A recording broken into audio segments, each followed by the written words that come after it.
By the time I finished reading the HOA board their Miranda rights, the snack table still looked untouched and perfectly arranged. 7 folding chairs sat lined up in a neat row inside the Meadow Creek Commons clubhouse, now partially blocked by 3 county deputies, 2 federal agents, and 1 very bewildered golden retriever therapy dog that someone had brought for community engagement. In the very center of this chaos stood HOA President Elaine Proctor Pearls, floral cardigan, and righteous fury handcuffed and shrieking that we had no authority to arrest them, that they were the law in Meadow Creek. One of the federal agents leaned casually against the Vision and Values poster, chewing gum. He deadpanned that real law enforcement does not wear vests, labeled HOA Police in Comic Sans. On the snack table, right beside a bowl of untouched hummus, sat the evidence. A stack of fake residential compliance warrants printed straight off Google. A binder titled HOA Enforcement Unit Operations.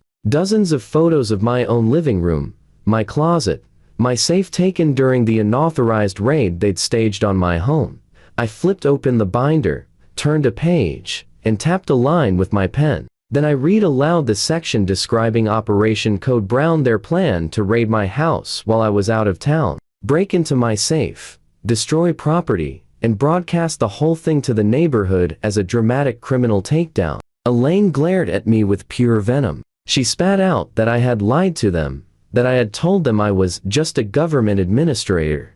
I took out my badge case and snapped it open. I told her she was close but not quite. I was the federal sheriff assigned to this joint task force, Miss Proctor, and congratulations, her little pretend police squad had just interfered with an active federal case.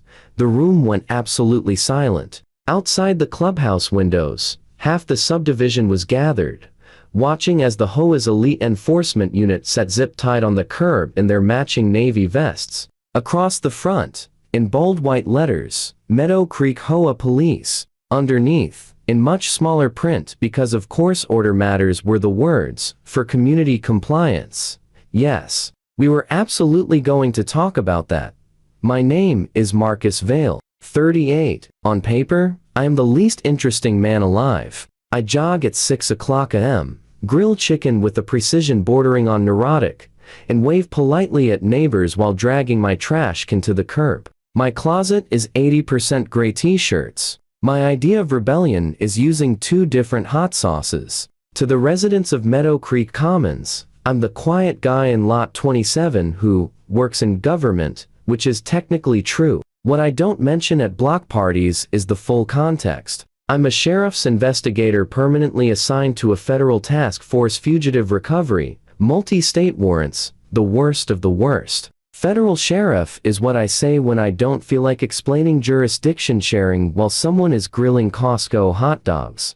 My wife, Jenna, is a nurse. We moved to Meadow Creek because she loved the walking trails, and I loved the idea of a garage big enough for my truck. The glossy neighborhood brochure promised safety and serenity. What it really meant was, welcome to a community where the grass is short, the power is petty, and the HOA has more bylaws than some countries have laws. At the center of all that petty power was Elaine Proctor, early 60s, helmet hair, a pearl necklace that had seen things, and a voice sharp enough to cut through stucco. She'd been HOA president since the Bush administration and spoke of the job like it was a branch of the military. She introduced herself on move-in day with a clipboard, a highlighter, and the warning that they do not tolerate non-compliance here. Mr. Vale, it spreads. I smiled, signed the forms, and mentally filed the encounter under suburban nuisance mild. I've confronted men with felony warrants and rifles. I wasn't about to get worked up over an aging Karen with a laminated rulebook. So I did what I do best in my off hours, kept my head down, stayed boring, minded my business. Unfortunately, in HOA country, minding your own business is considered suspicious behavior. The nonsense began exactly 6 days after we moved in. Violation number 1, improper vehicle visibility. Translation, my perfectly legal, perfectly registered, unmarked work truck gray, boring, neutral had been visible in my driveway for more than 12 hours. Elaine CC'd the entire board on the email. Per section 7.4b, Only sedans and SUVs of neutral color may appear in front-facing driveways. Trucks must remain housed in garages at all times. I responded with exactly 2 words, noted. Thanks. Then came violation number 2, unapproved flag. I fly the American flag. Normal size. Clean. Not neon. Elaine's email said only pre-approved flag designs, see Appendix 4, were permitted. And my current flag was non-compliant with community color palette. Yes, she tried to regulate the colors of the US flag. I ignored it. She sent a second notice with a $50 fine attached. Violation number 3 arrived soon after. Suspicious foot traffic. Apparently, my irregular hours shift work, night ops, court testimony had alarmed the community watch. A friendly neighbor, Tom from Lot 19, stopped me by the mailboxes. He said Elaine was convinced I was running some sort of off-the-books business. She'd been writing down my license plate every time I left after PM. I told him, cool, if she gets bored, tell her to try NSYNC, she'll love that database. He blinked and asked if that was like Nextdoor but for cops. I said something like that. Elaine escalated. She formed something called the Meadow Creek Compliance and Safety Task Group, which is HOA speak for Hall Monitors with Delusions of Grandeur. She recruited 3 of the most chronically understimulated men in the neighborhood: Rick, the middle-aged CrossFit guy with too much camo; Nate, the IT guy who thinks binge-watching crime documentaries makes him a detective; and Phil, retired, chronically angry, owner of a drone. Within a month, they had matching navy vests with HOA police Velcro patches, clipboards, cheap body cams, and walkie-talkies. They insisted on using them even when they were standing 3 feet apart. They patrolled the streets, peeking into garages, measuring grass, and reminding teenagers that skateboards were a liability risk. Then the emails started. Per the observations of the Compliance Task Group, there appears to be heavy, unexplained night activity at Lot 27. One night, while I was loading gear into my truck, around 11 p.m., I noticed a tiny red light blinking from inside the hedges. I walked over, reached in, and yanked out Phil's drone mid-hover. The next morning, we received violation number 4, interference with HOA safety surveillance procedures. Jenna wanted to scream. I told her to breathe.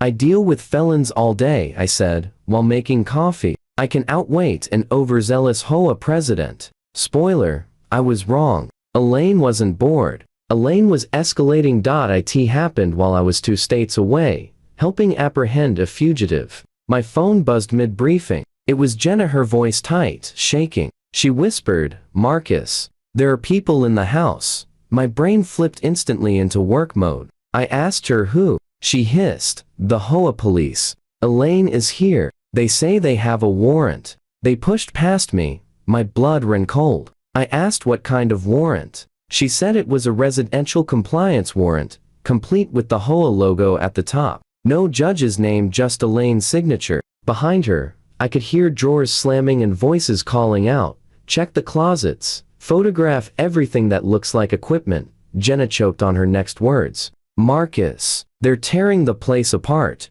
They broke your lockbox. They're taking pictures of your gear, your case files. Marcus, evidence, secure items. Things that absolutely should not be photographed and emailed around. A Facebook group.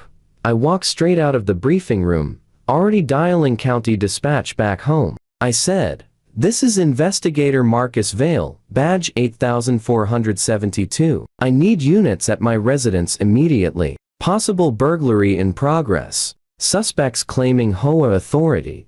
The dispatcher heard the address and swore under her breath. Meadow Creek. You're the 3rd call this month. Units en route 10 minutes. In the background on Jenna's phone, Elaine's voice rose above the chaos. This is what happens when you try to run secret operations in my subdivision. You think we don't see the comings and goings? The large packages? You think you're above community standards? Not in Meadow Creek. She was live streaming on the Meadow Creek Facebook group. Neighbors were watching a shaky video of my bedroom being ransacked by 3 middle-aged men in Amazon tack vests. The caption read, HOA police raid suspected illegal operation in Lot 27. Your board is keeping you safe.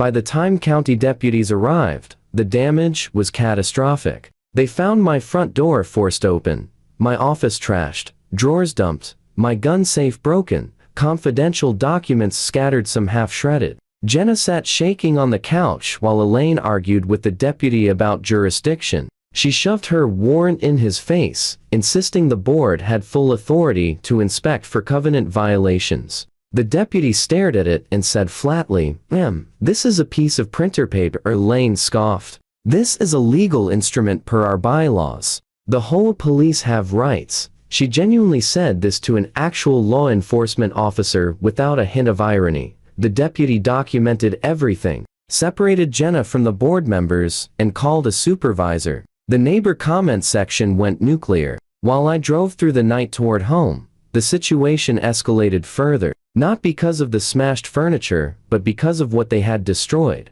Federal evidence in an active case. Elaine hadn't just kicked a hornet's nest, she had marched up to a federal beehive and punted it. I entered my home the next morning beneath police tape. The living room looked like a budget crime scene reenactment. Couch cushions everywhere, drawers overturned, a bookshelf on its side. My office was worse. My evidence lockbox, approved, logged, and always secured, had been busted open with what looked suspiciously like a decorative HOA branded paperweight. I took a breath. Then two, then three, and then I did something I rarely do inside my own home. Drew my badge and rested my hand on my holstered weapon. The county captain met me at the doorway. He said grimly that he was sorry. They had body cam footage, witness statements, and the HOA's own livestream. "It's all documented," he said. I asked if they touched my case files. He nodded. "Some pages are missing. We bagged everything we could. But, yeah, it's bad." Behind him, Elaine stood on the sidewalk, arms folded, flanked by her little HOA police squad. She looked offended that patrol cars were even present. She loudly announced that they couldn't treat her board like criminals they had caused. Lot 27 had been a problem property. I stepped to the property line and met her eyes. Calmly, I said, "Elaine, you kicked in my door." She sniffed and said it had been unlocked. I told her it wasn't. She replied, "We have a master key. It's in the covenants." I asked whether a judge had signed her residential compliance warrant. She launched into a speech about how their bylaws gave them full authority, but I cut her off. "Did a judge sign it?" She hesitated. "We do not answer to your courts, Mr. Vale. This is a private community. We have our own processes." I actually laughed. Couldn't stop myself. "Okay," I said. "You've made your choices." The rest of my day consisted of two things: walking county detectives through what had been in that lockbox and why this was now a full-blown obstruction and destruction of evidence situation, and calling my boss at the task force to deliver the worst sentence imaginable. "We have a potential compromise on secured materials, but I can explain." And yes, it involves an HOA.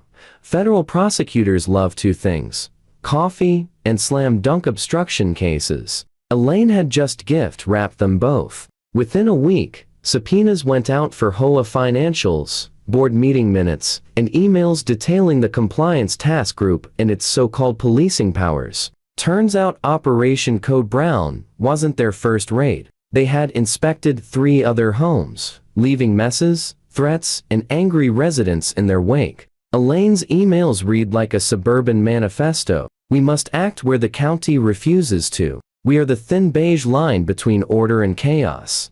The U.S. Attorney's Office formed a task group. The county sheriff's office formed a task group. And me? I was the taxpayer-funded crossover episode connecting them both. For the first time since we moved in, I didn't hide what I did for a living. I sat across from assembled agents, detectives, and prosecutors. I set the HOA binder on the table and said, "So who wants to go to book club at Meadow Creek?" They let me take point. After all, someone had to deliver the news to the HOA police that they were about to meet the actual kind. We rolled into Meadow Creek Commons on a Tuesday at 6:30 p.m., right on schedule for the monthly HOA meeting. Neighbors drifted toward the clubhouse carrying spinach dip and simmering grievances. Elaine stood at the door with her clipboard and lanyard, greeting everyone like she was hosting a diplomatic summit. Inside, The HOA police already wore their vests. Rick stretched like he was about to raid a cartel compound, instead of complaining about recycling bins.